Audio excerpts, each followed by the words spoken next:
أنشيلوتي عايز إيه من جمهور ريال مدريد؟ الراجل بيشوف إيه اللي ممكن يخسّر ريال مدريد الليجا وبيعمله. أسينسيو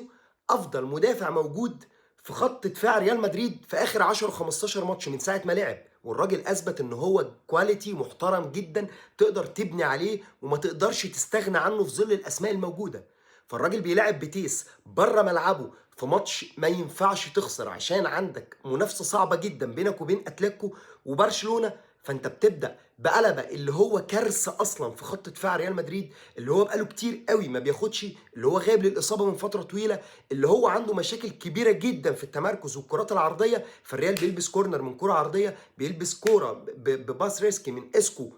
اللي بهدلنا بالمناسبة بصراحة قدام بيتيس، بهدلنا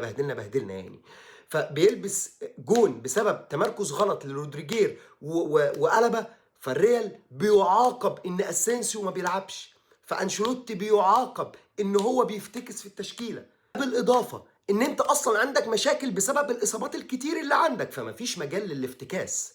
أنشيلوتي قدام بيتيس خسّر ريال مدريد الدوري،